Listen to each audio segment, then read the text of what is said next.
Yeah, hi everybody. We'll go to questions in a moment here. For those who don't know Wayne, Wayne Stinnett is consistently ranked in the top. Please mute everybody here. Okay, is ranked in the top 100 of Amazon's action adventure authors.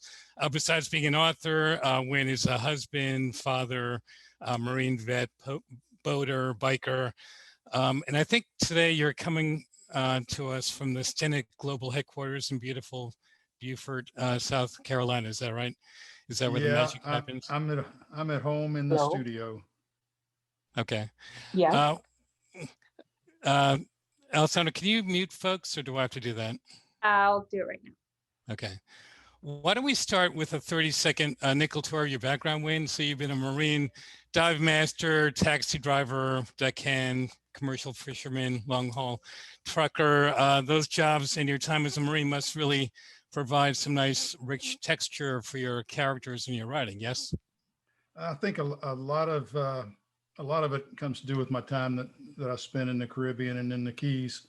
There's just so many rich characters that you can draw from in these exotic places like Key West. Well, we call it Key Weird where I'm from. All right, so let's talk about your books. So Rising Moon is book 19, for those who haven't seen it, in the Caribbean Adventure series.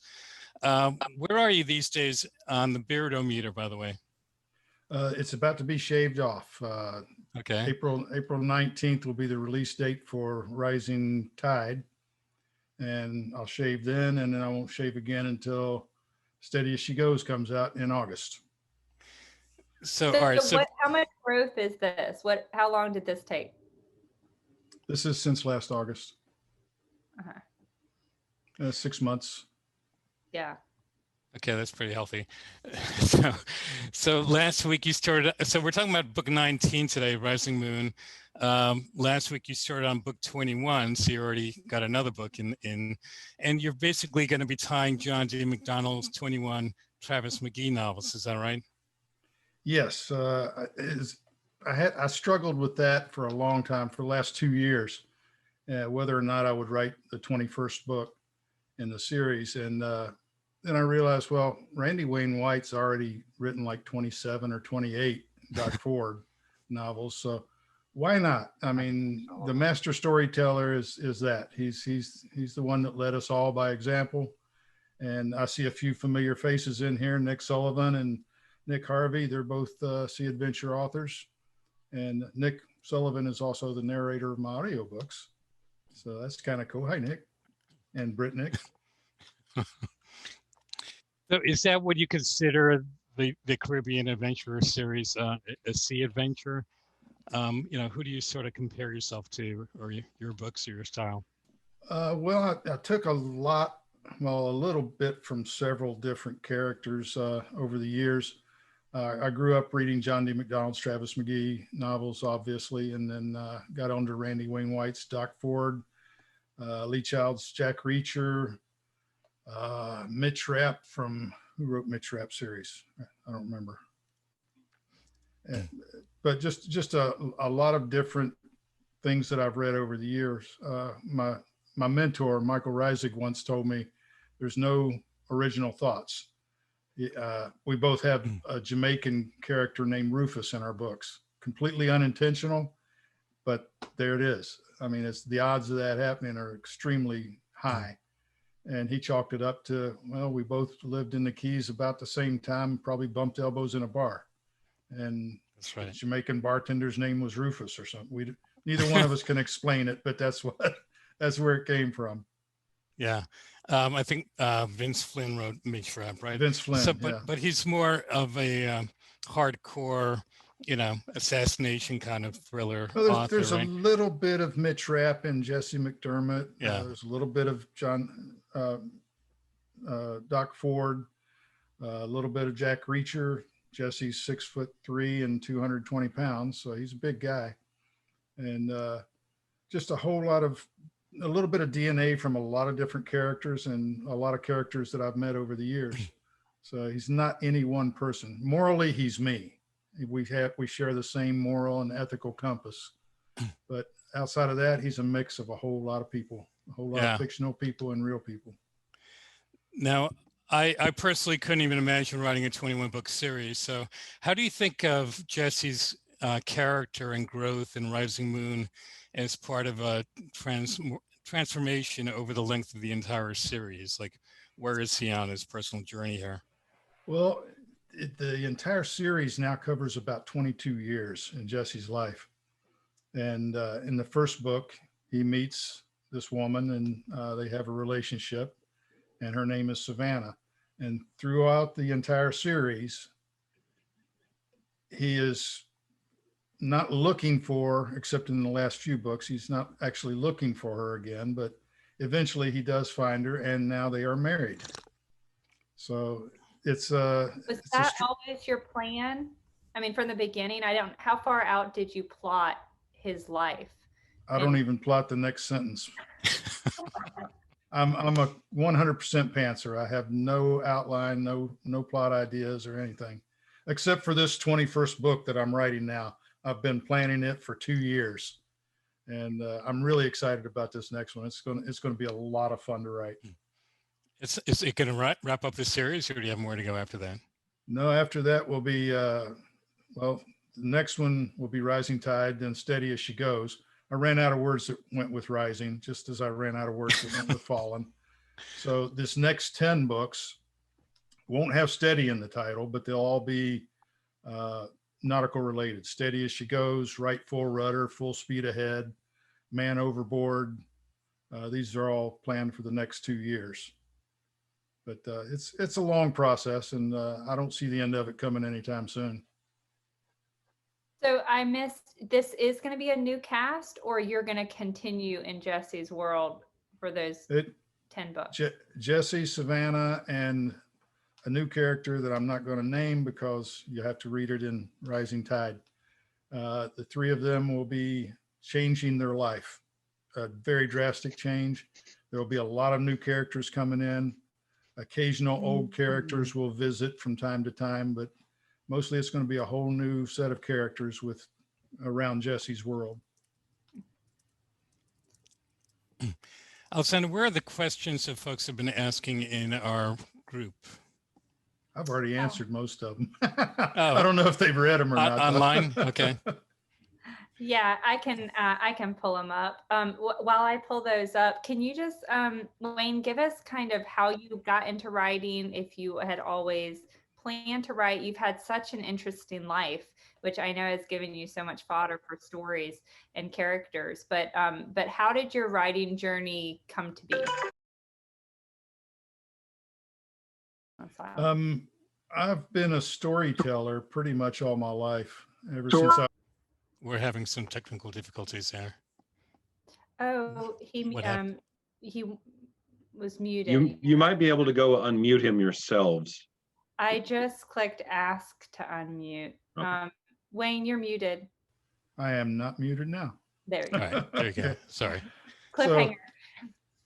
So I've been a storyteller for a long time, and in the Marine Corps we called larger than life stories, stories that get bigger with each telling. We called those sea stories. Basically, it's an outlandish lie. And so I'm a teller of sea stories. And when I was working for an HVAC company back in the 80s, I created a computer program that basically did my job for me. And that gave me a lot of free time and gave the other two estimators in my office a pink slip. And so I ended up with a half a day with nothing to do. But since I was salary, I was required to stay. So I sat down at the computer and I started making up stories. And I wrote a bunch of short stories with this character named Jesse McDermott, who was fresh out of the Marine Corps, 22-year-old hard charging Marine.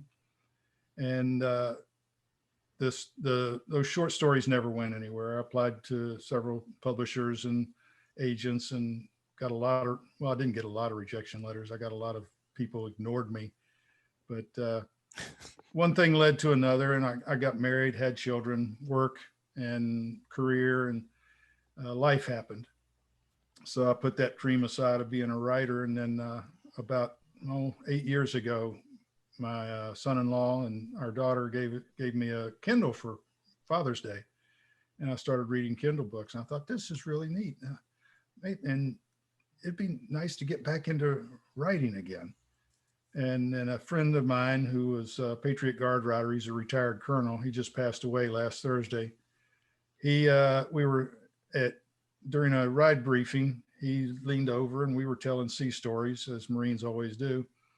And he said, Wayne, you should write a book. Well, he was a colonel and I was a corporal. So the next day I started writing my first novel. And the colonel never told me to stop. So, and now he's passed on, God rest his soul. And so I can't stop. So I'll be writing till the day I'm gone. I love that. We do have several questions from attendees that are here today. Andy said, are those original short stories available? Have you ever published or put them anywhere?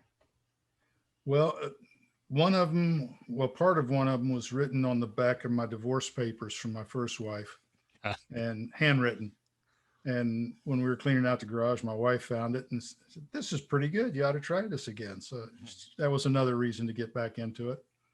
But all the original short stories are on the big 5.5-inch floppy disks, the real floppies, And yep. I dug those out, found those in the garage when we were cleaning it out. And once I found them, I was like, okay, what do I do with them? No computer that I know of still uses these things, but we managed to find a computer that had a 5.5-inch floppy drive, and I transferred it onto a 3.5-inch floppy disk and then onto a CD and managed to get it on my home PC. And I merged the best two stories into one, made Jesse 20 years older, retired Marine. And those two became the first novel, Fallen Palm, which is now the second novel in the series. There's, when there's a lot going on in your novels, you're sort of mixing in island culture and the backstory of an ex-Marine, some Marine culture, gun culture, Florida Keys, detective storytelling. What are the kinds of things that you're talking to your readers all the time? So what's been resonating the most with them? I think they like the settings a whole lot. Everybody knows of the Florida Keys. A lot of people have visited, and the setting is as real as I can make it. I try to describe not just what Jesse sees and hears, but what he feels and tastes and smells, and all the different combinations of the above that go into making the reader feel as if they're experiencing exactly what he's seeing, hearing, tasting, smelling, and feeling. And then I think the setting is a character in itself. Certainly the equipment are. The boat, Gaspar's Revenge Charter Service. Yes. If a lot of people know that there's these stickers are all over the back of people's cars, all over the Keys. I didn't put them there. Seriously, I didn't. But nice. The setting, I think, resonates a lot with readers, and even if they've never been there, most people have been to the beach and they've experienced standing right at the water's edge and feeling the waves wash over their feet and then wash back again. And what happens? Your feet sink into the sand. And if you've experienced that and you read about it, a little light bulb goes off in your head and you say, oh, I know exactly what he's talking about here. And I think that resonates a lot with readers. Did you grow up in the Keys? I grew up in Melbourne, Florida, about 200 miles north of Miami, okay. 150 miles north of Miami and 250 miles from Key West. But I lived in the Keys for a while and lived aboard a boat in Boot Key Harbor. Yeah, you could tell the little details that you add to your storytelling, sort of make it real, right? It comes out as real. And my friend Nick Harvey, right down there, he writes about scuba diving in the Cayman Islands, and He's a master. He's a dive master like myself, and he comes across very believable. Nick Sullivan's also a diver. He does a lot of his two characters are dive masters also. So when you write about something that you know intimately well, it comes across as very, very genuine to the reader, I think. We do want to encourage folks here to ask questions. So Don is asking, how do you keep track of the historical details over 20 novels? You know, is there a Caribbean adventure Bible that you keep, or it's all in your head? It's not really a Bible, but things like characters. As soon as I introduce a new character, say his name's Bob and he's the bartender, and I immediately stop, go to the end of the manuscript where I have a section called characters, and I write Bob, the bartender. And then if later in the book, Bob has blonde hair, I go back down there and add blonde hair. So that way, if Bob ever comes back into another book sometime later, like Tank did, he first appeared in Fallen Out, appeared again in Fallen Pride, and then not again until Rising Moon. And that was a long time span, and I'd completely forgotten what Tank looked like. So I just jumped back to my notes from that book, and right there's all the information I need. Yeah, Tank's getting kind of up there in years too. And we're trying not to give away too many spoilers for those who haven't read the book yet, but you know, most of the folks here I think have. So are you treating Tank and sort of the last chapter of his life in the next couple of books? Tank survived Rising Moon. He's got cancer. He is dying. Rising Tide, he appears again, and he's not as healthy as he was in Rising Moon. Yeah. And he actually gets, well, no, I'm not going to say that, but okay. Because some people haven't read it yet. That's right.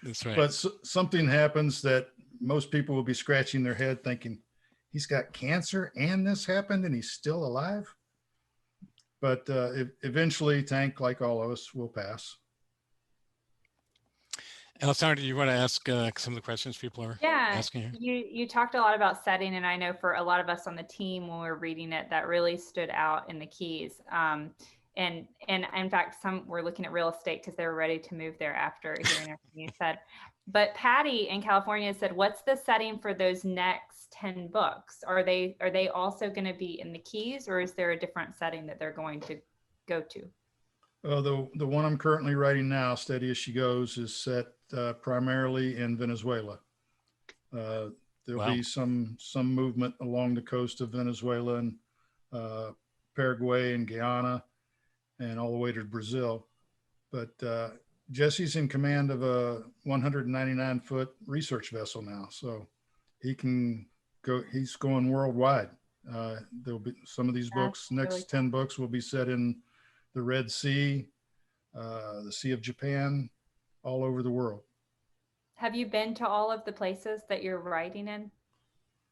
Most of them. I've run out of places that I've been to, and I want to write about places that I'd like to go to. And before COVID hit, that was the plan.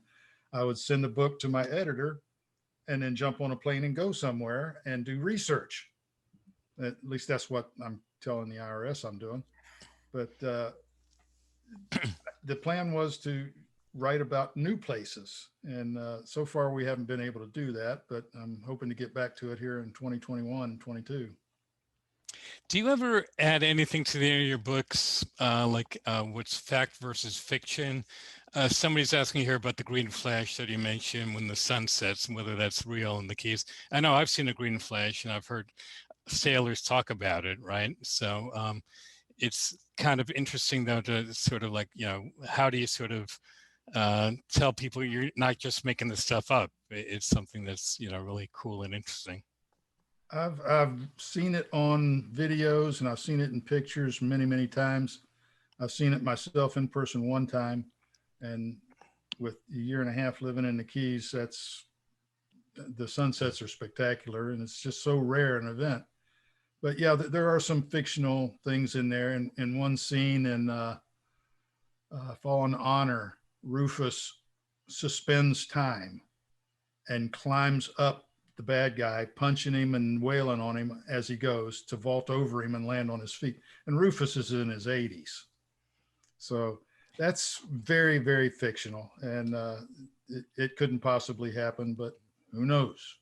Sometimes I would like to fiction- observe there are a lot of old guys in your novels, which you don't see in a lot of thrillers, right? And do you think about that? That you're trying to tell, what are you trying to say here? A lot of people have pointed out that no, it's just not possible for a man in his late 50s to be able to do the things Jesse does. Yeah. Well, I'm here to tell you that that is not the case. They walk among us. Yeah. I mean, right now in the Marine Corps, there are 223,000 Marines. Of those, there are somewhere around 50 to 100 Marine snipers.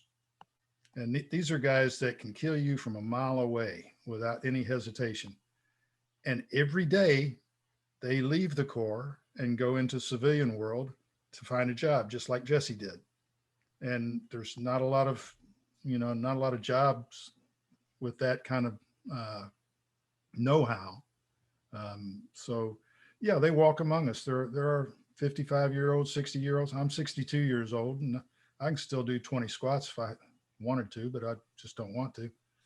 But there's a lot of people in the world who have the capabilities to do what Jesse does, who are in their 50s and 60s, and time is irrelevant.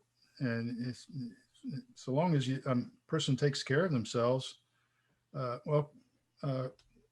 Colonel Roy Shelton, who I spoke of earlier, just 2 weeks before he passed away, he posted a video doing 25 pull-ups, not kipping, not bouncing his knees, not swinging, just dead arm pull-ups with his legs crossed. And he did that at 79 years old. So yeah, there are a lot of people out there who can still swing the bat. Well, talking about Rufus, who's an older character, we had a question.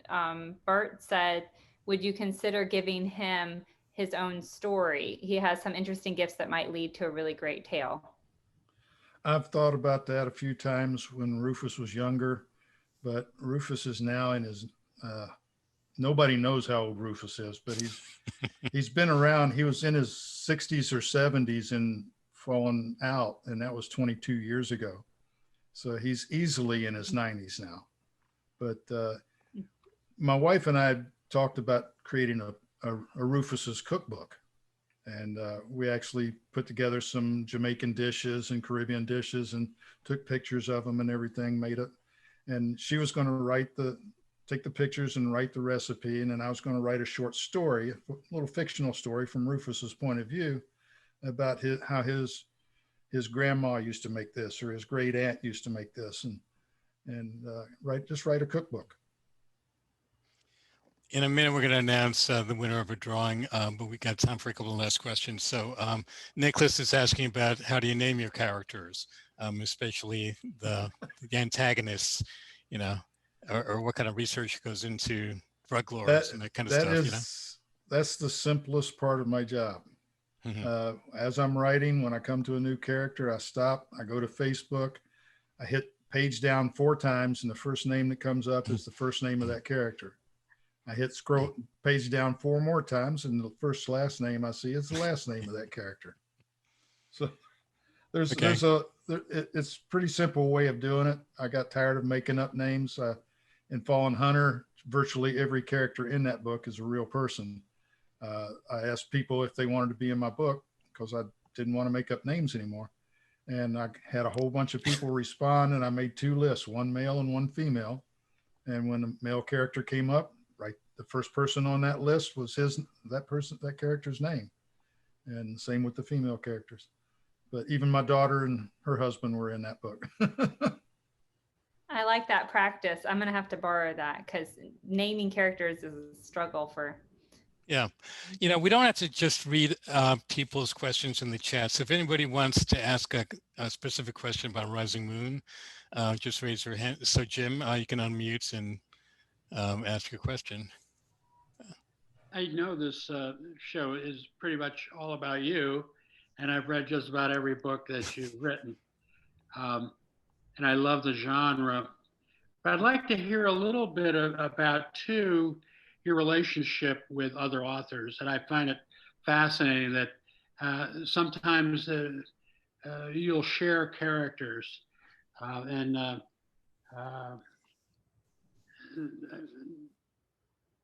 Michael Reisig was one I think you mentioned.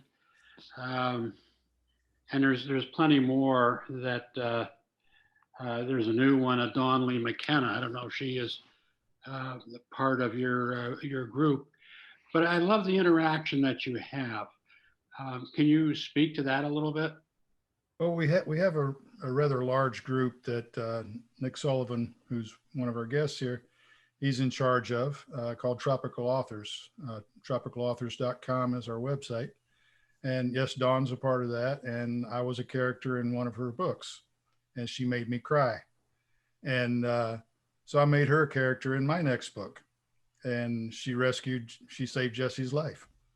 And well, Nick Sullivan in his book, his first book, Jesse appears as Stretch Buchanan. And I've shared characters with Steve Becker. He and I share characters quite often. It's usually just in passing. Mac will be pulling in and, hey, Jesse, how you doing? Good to see you, Mac. And then that's it. Evan Graver and I shared characters, both Jesse and Charity, in one of his books, and it spanned several chapters. It was a key part of the book. And I replicated that in Rising Thunder. And let's see, who else was there? Oh, the late Ed Robinson. I just finished his book, Cayo Costa Breeze. But in one of his earlier books, his main character, Mead Breeze, is pacing the deck. He's waiting for something to happen, waiting for a phone call or something. And he sits down and picks up a paperback to see what Jesse McDermott is up to. And I thought, oh my God, he just made my fictional character a fictional character in his fiction. How am I going to top that? So in my next book, I made Ed and Kim Robinson fictional characters. He was an author, and Jesse McDermott served him at the Rusty Anchor. So my fictional character served the writer of the fictional character who wrote about my fictional character being a fictional character in his fiction. And it gets really involved sometimes. But it's a great big family. Yeah. All of us, the Trop authors, we all help each other. We work together. We lift each other up, critique each other's work. And there's no way that two writers can be competitive. I mean, it takes, I consider myself a moderately fast. I'm not a fast writer. I'm not a slow writer. I'm what you call a half fast writer. And I do 3 or 4 books a year, and the average reader reads a book a week. So there's no way I could compete with Nick or Steve or John Cunningham or any of these other authors, because the consumer consumes the product at 50 times the rate we can produce it. So just because John's got a new book out next week and I've got a new book out the same day, readers are going to read both of them. Steve said, at what point did you realize an author could be more than a hobby? Did you know early on? It was pretty level of success. It was pretty soon on. I wrote Fallen Palm and Fallen Hunter from June through December of 2013. And Fallen Palm only sold 23 copies from October to December when Fallen Hunter was released. And when Fallen Hunter was released, both copies suddenly sold over 100 copies each before the end of the year. And that was just, 15 days, 2 weeks.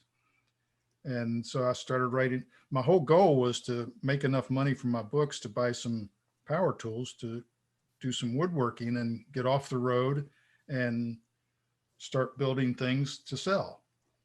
And it was probably about January or February of 2014 when I realized that I didn't really need those tools. I already had them right there in front of me. And so I wrote the third book, and halfway through the fourth book in May of 2014, I saw that my income from my writing was already more than my income as a truck driver. So I came in the yard one day and the boss pushed the wrong buttons and I just tossed him the keys. And I've been happily unemployed ever since. Employed. Self-employed. It's worth mentioning that we haven't even said this on the two author chats we've had. Wayne is one of the 120 founding authors of Binge Books. We're just getting going here. This is only our second authors chat. We're bringing on another founding author, Cheryl Bradshaw, in our next chat in late April. But if you haven't heard of our site, check out bingebooks.com. Come on over. We've got, over 200,000 books on the site by more than 50,000 authors.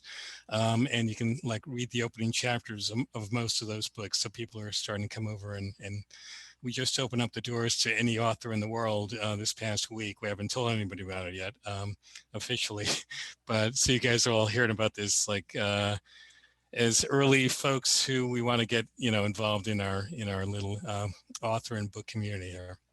I've noticed there's been a huge explosion in the number of authors in Binge Books in the last 2 days. It's crazy. Yeah. That's awesome. The word's getting out. All right, Alessandra, what else do I do before I wrap up here? We want to give away some hardcovers. So I believe, Wayne, you have hardcover versions of some of your titles. Is that what we're? No, we decided we're going to do Rising Moon. And I'm sorry. Well, Rising Moon, even better. So not we're gonna not hardcovers, paperbacks. I haven't. Paperbacks. I've only got the hardcovers of Fallen Out so far, and we're working on getting those produced. I'm sorry about that. So we're doing paperbacks of Rising Moon, and we do have 3 winners from the attendees today. So congratulations to Sharon Hamilton, D. Thatcher Wilson, and Don Rich. So you guys are our winners. Congratulations. And if you could just check out our member of our team, Kristen, who's here today, will reach out to you to arrange getting you your books. So congratulations. And Don Rich wins everything. I mean, he's yellow shoes. Needs to buy a lotto ticket. Any final questions? And then we're going to break into smaller rooms and we can discuss the book. And we'll sign off with Wayne. So you can stay right here in Zoom and break out into a group, or if you don't want to discuss the book with others, you can feel free to hop off. But any last questions before we say goodbye to Wayne? You can raise your hand, just shout it out. You might have to wave them around. All right. Yeah. Oh, Bruce, did you have a question? I think you're muted if you want to unmute. Not a question so much, but Wayne mentioned the explosion in Binge Books over the last few days in 2 different Facebook groups that I'm in. People made the comment that if Wayne Stinnett was in it, then that gave it credibility. I don't know about that. We love that. Yeah, and if you haven't had a chance to check out Binge Books, please do. We'd love to see you there and chat with you there. So, all right, without further ado, we'll move into those breakout rooms. You can just stay on screen and you'll be assigned into one. And Wayne, thank you so much for joining us today, and congratulations to the winners and to everyone who joined the chat. Thank you for coming by. Thank you, Alessandra, and thank you, JD and Margaret, everybody involved in Binge Books. This is going to be a really, really big deal here in the next year. Yeah, appreciate your time. Good luck wrestling alligators or whatever it is you're planning on doing after this call. So Wayne, do you want to, I think we're going to let you go at this point, right? And then we'll breakout into breakout rooms. Okay. Yep. All right. Thanks, Wayne. Okay, we'll talk more, Thank Wayne. you. Take care.